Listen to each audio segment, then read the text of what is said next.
Students, Maruti group of education द्वारा जारी की गई ऑनलाइन क्लासेज में मैं जयराम वर्मा आपका स्वागत करता हूं। आज हम बात करेंगे कक्षा 10 विज्ञान विषय के पाठ नंबर 5 की, जिसका नाम है रासायनिक अभिक्रियाएं और उत्प्रेरक। रासायनिक अभिक्रियाएं और उत्प्रेरक। ये जो रासायनिक अभिक्रियाएं और उत्प्रेरक है, इस पाठ में हम सबसे पहले पढ़ेंगे भौतिक परिवर्तन व रासायनिक परिवर्तन।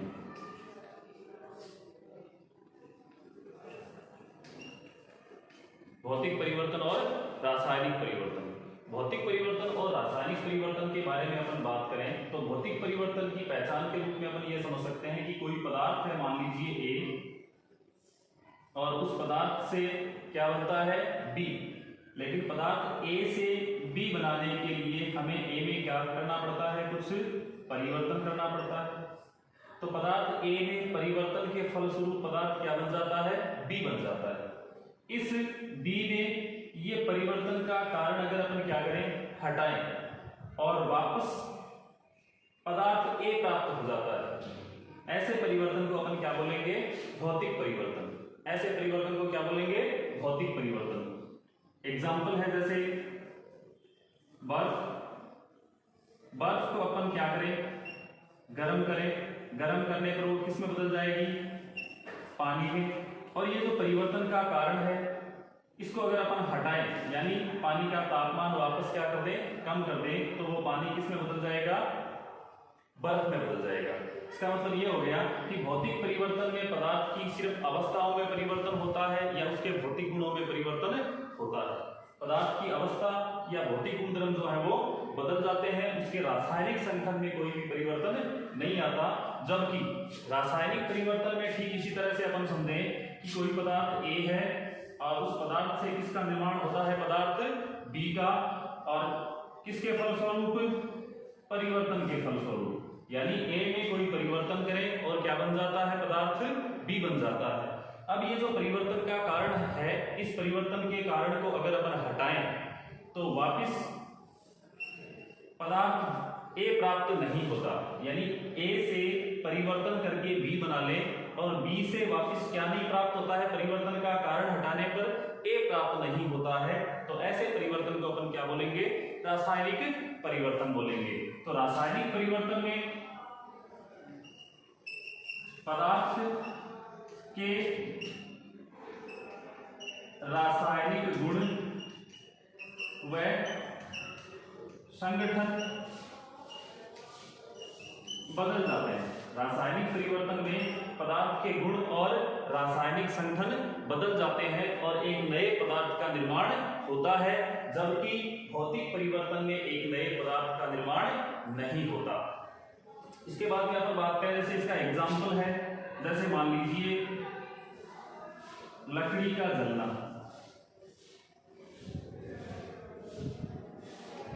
लकड़ी को अगर अपन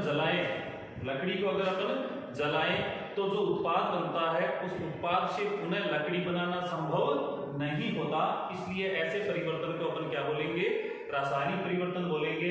यानी लकड़ी को जलाने के फलस्वरूप जो उत्पाद बनता है, उस उत्पाद के रासायनिक गुण और संगठन जो है वो पूरी तरह से मूल पदार्थ अर्थात लकड़ी से भिन्न होते हैं। तो ऐसे परिवर्तन को अपन क्या बोलेंगे, रासायनिक परिवर्तन। इसका एक एग्जांपल और लिख सकते हैं अपन, जैसे लोहे पर जंग लगना, या फिर जैसे दूध का दही में बदलना। दूध अगर दही में एक बार बदल जाता है तो दही के जो रासायनिक गुण और संगठन है वो दूध से बिल्कुल क्या होते हैं, भिन्न होते हैं। इसलिए ऐसे परिवर्तन को अपन क्या बोलेंगे, रासायनिक परिवर्तन बोलेंगे। तो स्टूडेंट्स, ये तो था भौतिक और रासायनिक परिवर्तन। अब अपन बात करेंगे भौतिक और रासायनिक परिवर्तन के गुणधर्मों।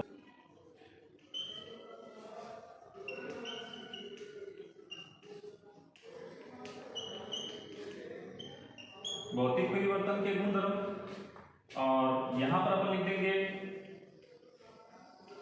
रासायनिक परिवर्तन के गुणधर्म। भौतिक परिवर्तन के पहले, भौतिक परिवर्तन का जो पहला गुणधर्म है, इसमें क्या होता है, पदार्थ के केवल भौतिक गुण जैसे अवस्था, रंग, गंध आदि में परिवर्तन होता है।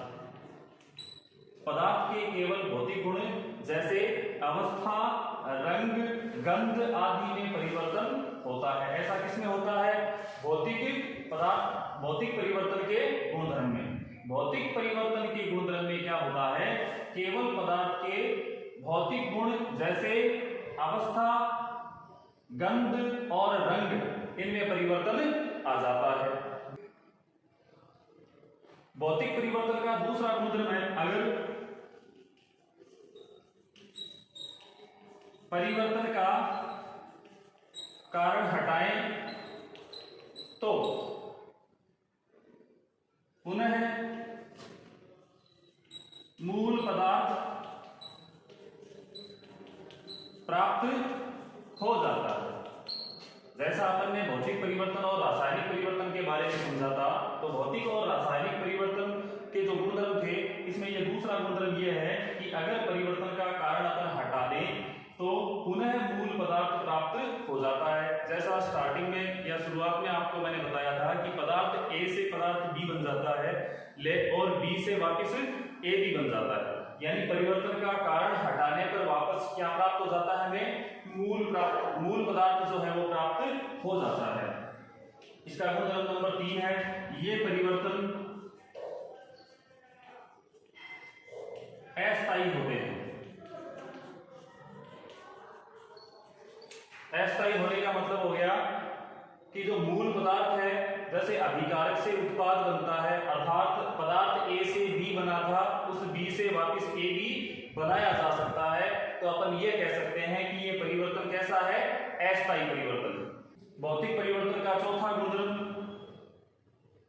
ऐसे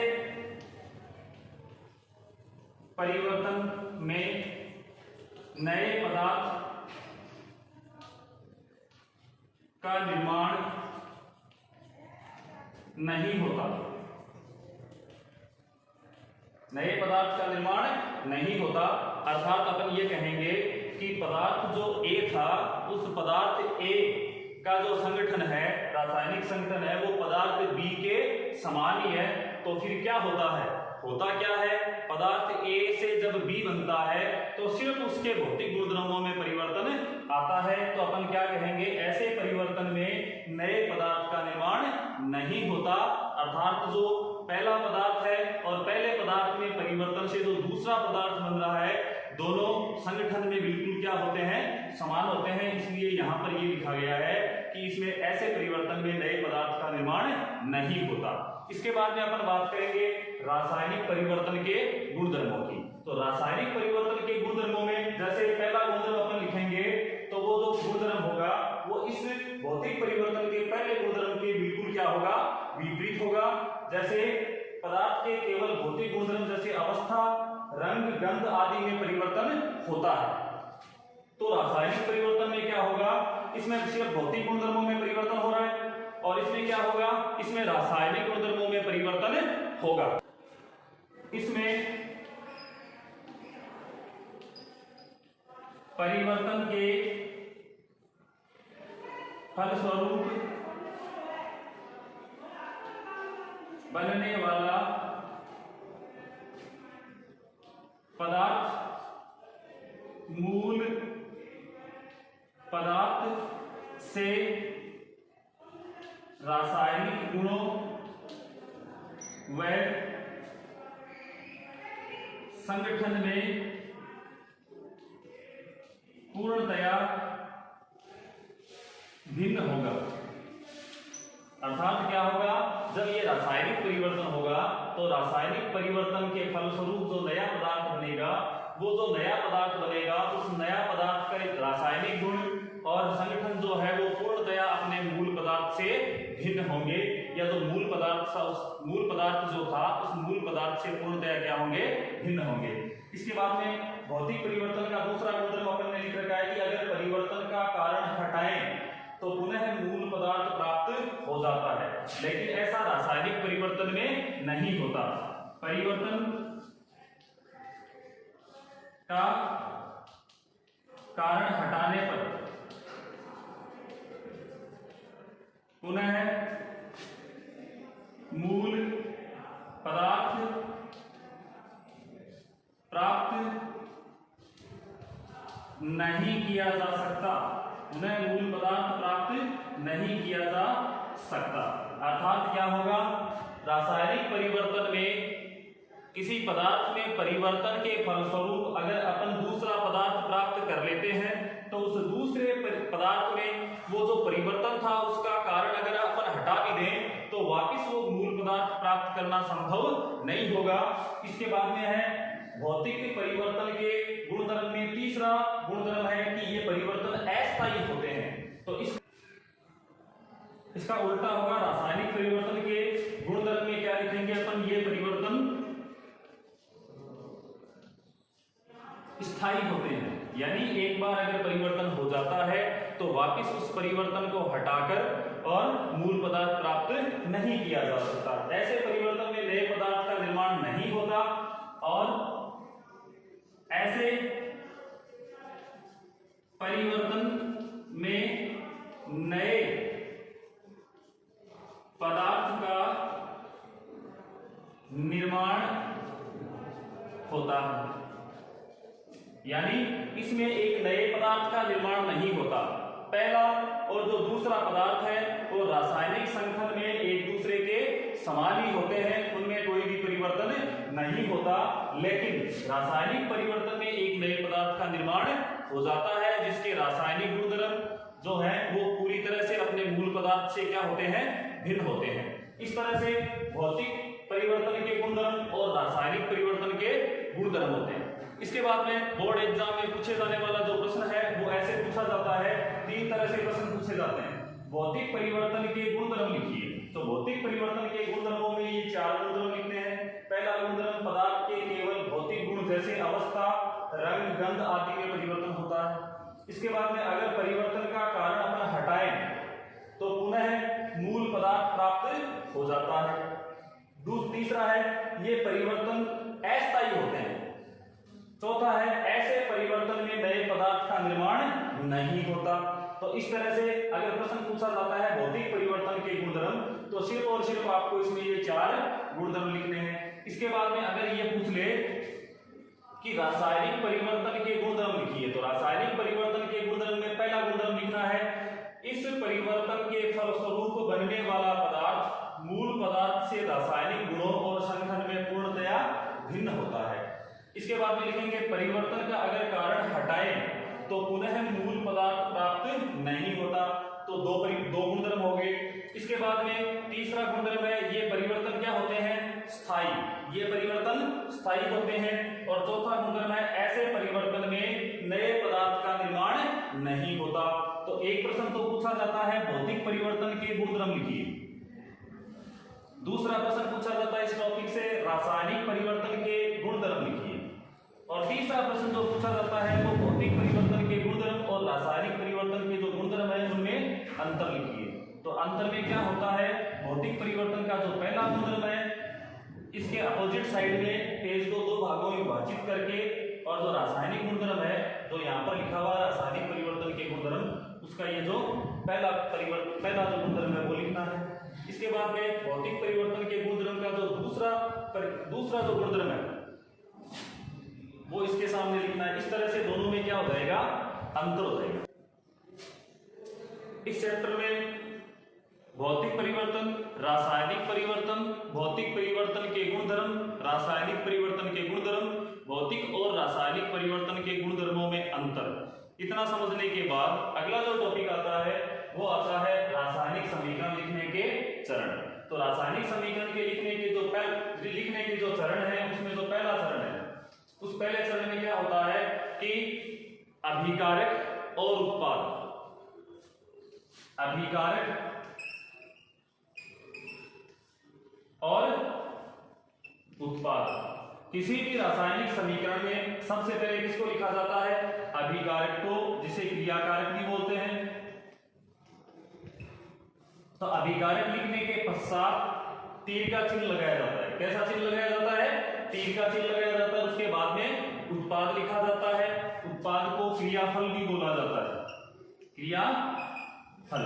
तो पहला जो चरण है वो ये हो गया कि अभिकारक और क्रियाकारक को लिखने के पश्चात, अभिकारक और क्रियाकारक को लिखने के पश्चात तीर का चिन्ह लगाकर उत्पाद या फिर क्रियाफल लिखा जाता है।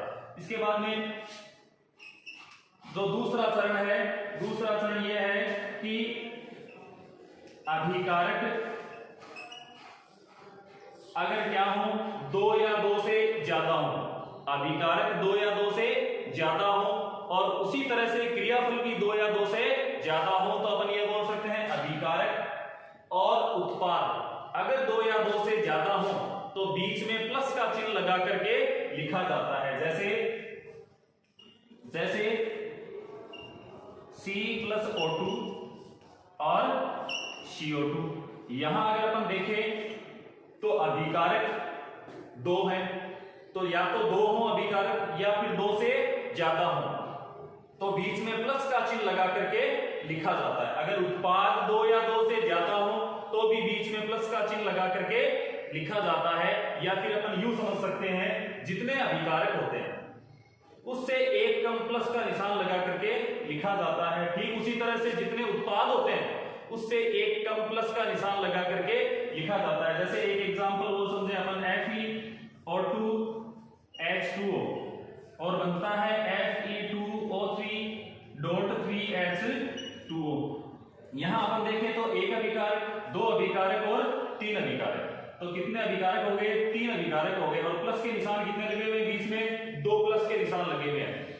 तो 2 या फिर 2 से अधिक अभिकारक हो तो प्रत्येक अभिकारक के बीच में प्लस का चिन्ह लगाया जाता है। ठीक इसी तरह से जैसे अभिकारक 2 या 2 से ज्यादा है तो प्रत्येक अभिकारक के बीच में प्लस का निशान लगाया गया है, वैसे ही उत्पाद अगर 2 या 2 से ज्यादा होंगे तो बीच में प्लस का चिन्ह लगाकर उनको लिखा जाएगा। इसके बाद में है 3 नंबर पॉइंट होगा अभिकारक व उत्पाद की भौतिक अवस्था को बताने के लिए उनके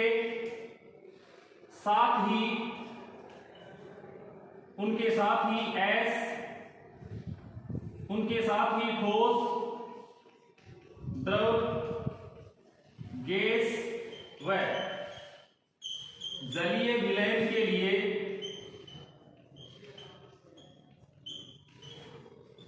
क्रमशः S, L, G व AQ लगाकर लिखा जाता है। मतलब हो गया अभिकारक और उत्पाद जो है उनकी भौतिक अवस्था को बताने के लिए नीचे क्या लिखा, उनकी अवस्था को बताने के लिए साथ ही ठोस, द्रव और गैस या फिर जलीय विलयन। अगर अभिकारक और उत्पाद जो है ठोस अवस्था में है, द्रव अवस्था में है, गैस अवस्था में है या जलीय विलयन है, तो अगर ऐसी स्थिति है तो अपन क्या करेंगे, ठोस के लिए अभिकारक या फिर जो उत्पाद है उसके साथ ही कोष्टक बनाकर, और उस कोष्टक में क्या लिखेंगे, ठोस के लिए S लिखेंगे, द्रव के लिए L लिखेंगे, गैस के लिए G लिखेंगे और जलीय विलयन के लिए क्या लिख देंगे, AQ लगा करके उनको लिखते हैं। ठीक है। जैसे यहां कार्बन है, कार्बन ठोस अवस्था में है तो इसके नीचे कोष्टक बनाकर S लिखा जाता है। ऑक्सीजन गैस है तो इसके नीचे ब्रैकेट में क्या लिखा जाता है, G लिखा जाता है। कार्बन डाइऑक्साइड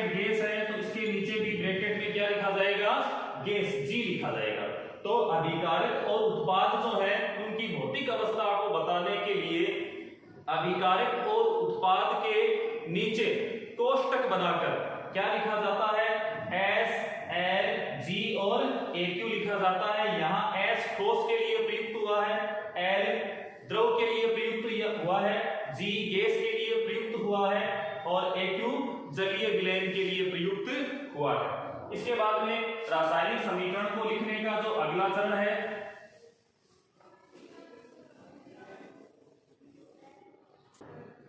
इसके बाद अगला है यदि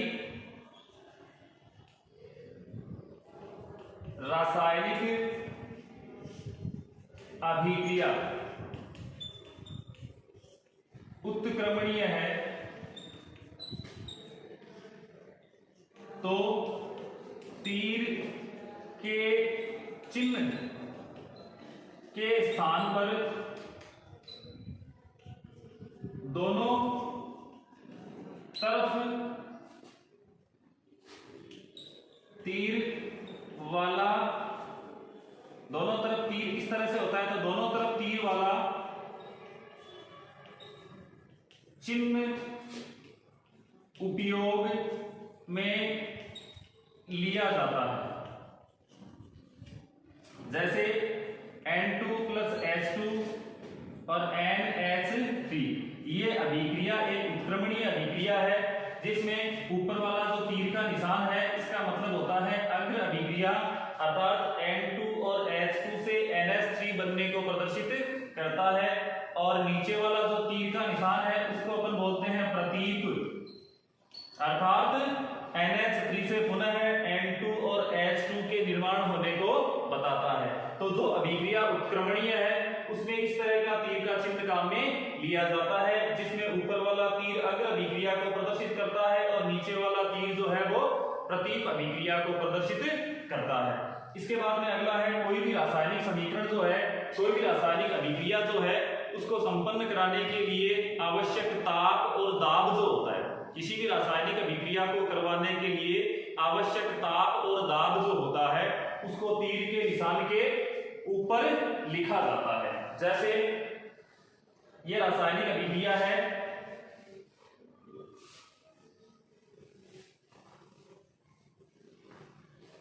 इसके बाद अगला पॉइंट जो है वो कोई भी रासायनिक अभिक्रिया है उस रासायनिक अभिक्रिया को करवाने के लिए आवश्यक ताप और दाब जो होता है उस ताप और दाब को तीर के निशान के ऊपर लिखा जाता है।